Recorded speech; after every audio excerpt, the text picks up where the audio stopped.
was what I was thinking, but I didn't dare say that. Once I realized her high-pitched voice wasn't caused by someone kicking her ass, I calmed down for a few seconds. I let out a long breath, waiting to hear some crazy story of hers. "Okay," I said expectantly. "What is the news?" "You will never guess who I spoke to today," my mother yelped. Before I could even ask who, she volunteered the information. "Warren!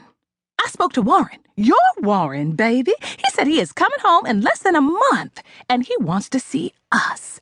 Well, really, he wants to see you the most," she said excitedly.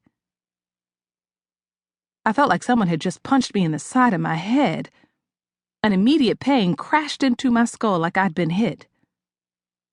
"Warren," I mumbled, my eyebrows immediately dipping on my forehead.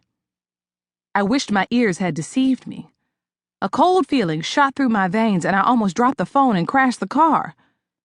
My heart immediately began thumping wildly, and cramps invaded my stomach like an army going in for the kill. "Yes, Warren!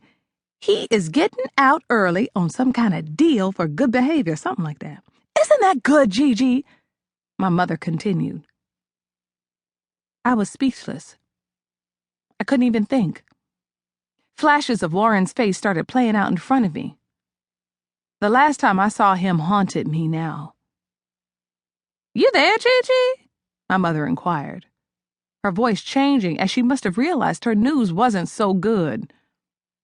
I swallowed hard before I could get the words to come out of my mouth. I cleared my throat because a lump sitting in the back of it made it hard for me to talk. I could feel anger rising from my feet, climbing up to my head. "How the hell did Warren get your new number?" I asked through clenched teeth. My voice had no problems now. My nostrils flared, and I gripped the steering wheel so hard, veins erupted to the surface of the skin on the back of my hand. "When I moved you from the fucking hood in Southeast D.C., I told you to leave that shit behind altogether," I chastised. "What is wrong with you? You just couldn't leave well enough alone." I barked some more. I was full on sweating now. My head was spinning a mile a minute. She had no fucking idea what she had done. "Whose side are you on?" I screamed. My mother was quiet at first. I'm sure she was looking at the phone like it was an alien from outer space. I guess she didn't know how to process my anger. She also didn't know the details of my history with Warren after our arrests, which probably confused her even more. It really wasn't her fault.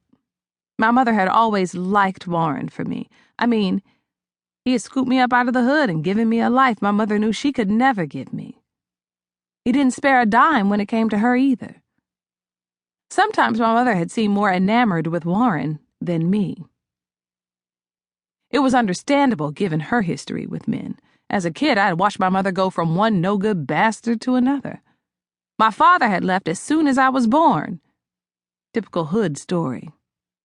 My mother had always tried to find that perfect man, so most of my life, her bedroom was like a revolving door. There would be one dude this month and another dude the next month. She would always come to me and say, "Gianna, I think this one is going to be your stepdaddy for sure this time. Baby, we're going to have a good life if it's the last thing I do." Pretty sad when I think back on how desperate my mother had been to find real love. I had watched niggas beat my mother, take her money, steal our TVs, and leave her so depressed she wouldn't get out of bed for weeks. I was determined to be better than that when I grew up. I wanted to finally give my mother that good life. But school and hard work wasn't in my DNA. When I met Warren, he became my security blanket. He bought me food, clothes, and eventually shelter. My mother was love-struck herself. I would even catch her blushing sometimes when Warren would come to the house and joke around with her. I don't know why her staying in touch with Warren came as such a shock to me now. I always knew she'd probably pick him over me in a close-call situation anyway. Plus, I had never told her what I'd done to him after he